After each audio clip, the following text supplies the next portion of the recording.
别闹了！走开！行了行了，别闹！赶紧安静点，坐下。别碰我！别闹了！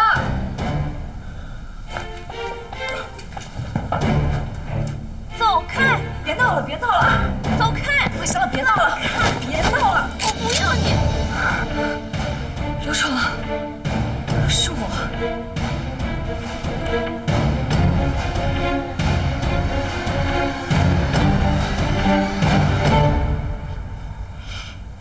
你居然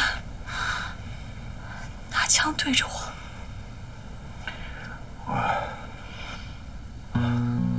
行了，没事。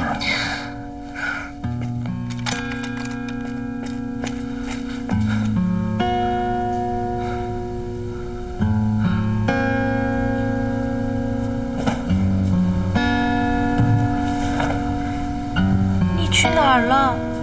我吓死了！接着睡吧。我是不是犯错误了？你是太紧张了。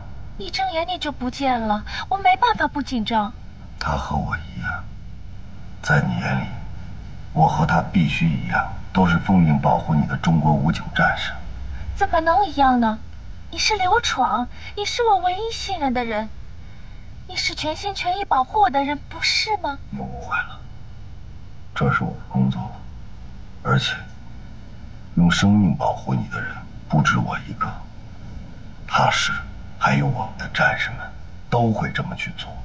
我们接受上级下达的命令，保护 VIP 就会不折不扣地完成它，甚至会牺牲自己的生命。你想对我说什么？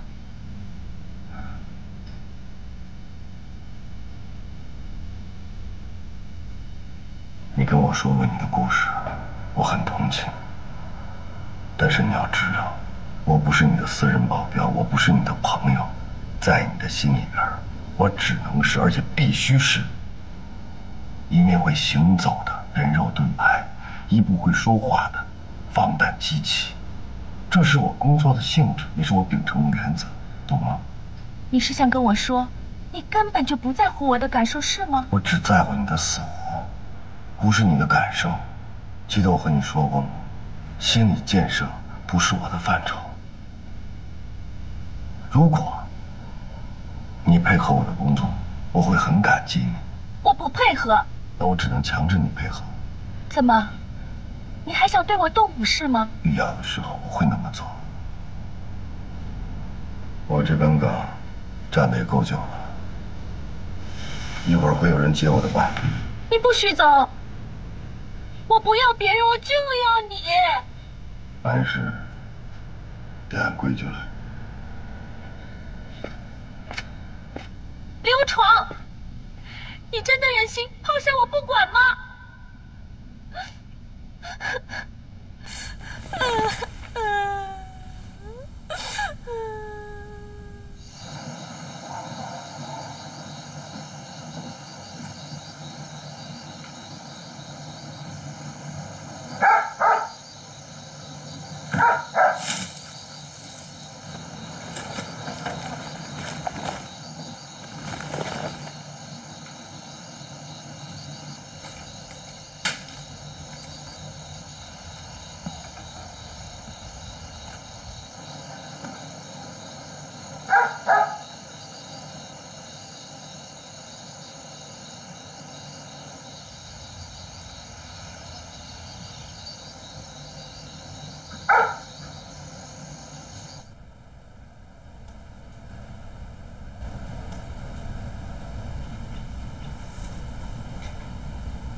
我想出去走走。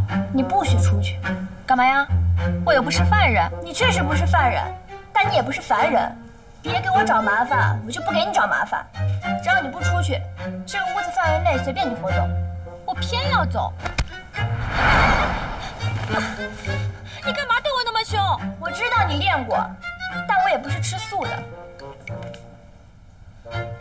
只要你乖乖的呢，姐不会让你难过。你要是不做个乖孩子呢，姐的铁拳铁腕也不是吃素的。刘闯就不会对我这样的。呦，还真是哪家的少女不思春啊！我告诉你，刘闯之所以不对你这样，是因为他是队长，要注意影响。你以为他是真喜欢你啊？你做梦吧你！你给我老实待着，我可不像刘闯那样怜香惜玉的。你干嘛？回房间！我跟你说啊，我们门口都是人，你别往窗户上凑，我们有人盯着呢。姐还治不了你的。我不信，他不会这样对我的，不会的。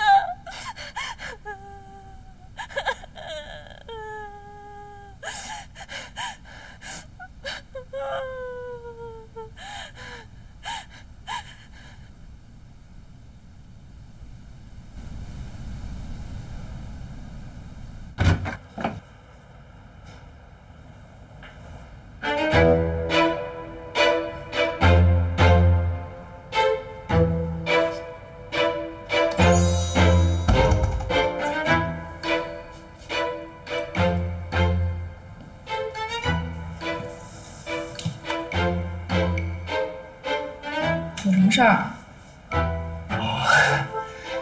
想跟你聊聊，聊什么呀？就是聊聊。聊吧。哎，那我坐下啊。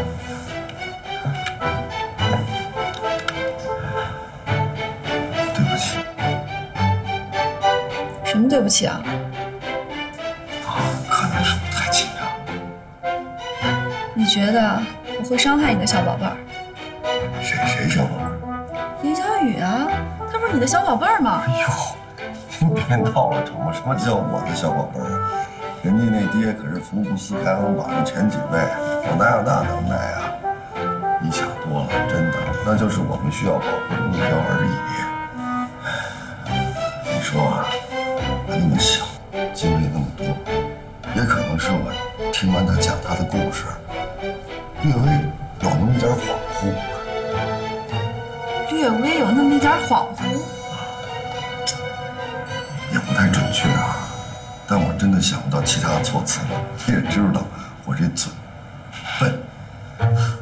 你嘴笨，您老人家嘴笨，你太谦虚了吧？你是我见过最能白活的武警了。也行，好歹落个“罪”字。你真是不知道“要脸”两个字怎么写。哎，咱能别聊那些触及灵魂深处的问题啊？您看啊，这个欠怪倒了，这个我真不是故意的，要不然这样，你拿枪对着我。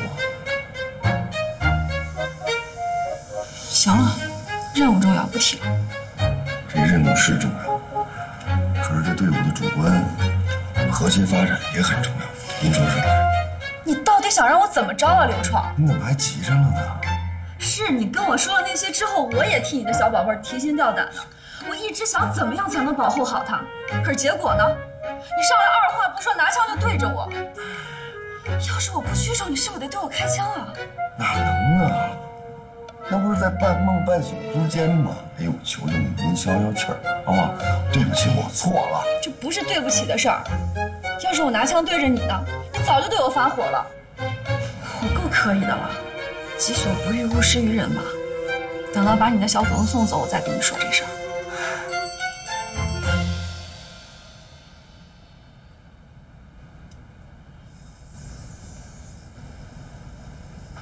你还想说什么？我也没想到会是这样。我一直以为我是一个职业的武警特战队员，心如止水。可是我没做到，这是第一次，也是最后一次，以后再也不会发生了，好吗？行。还有别的事儿吗？没了。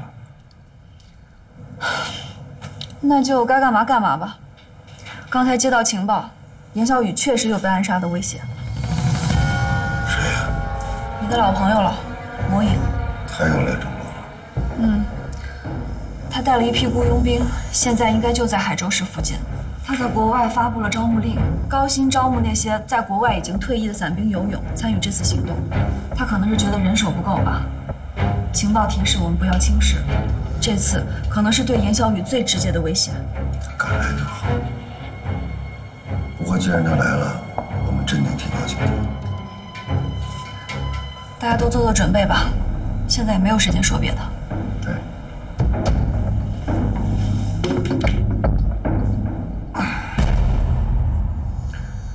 还有事儿吗？就是希望你能原谅我。你刚说了自己是职业的特战队员，说这些没用的干什么？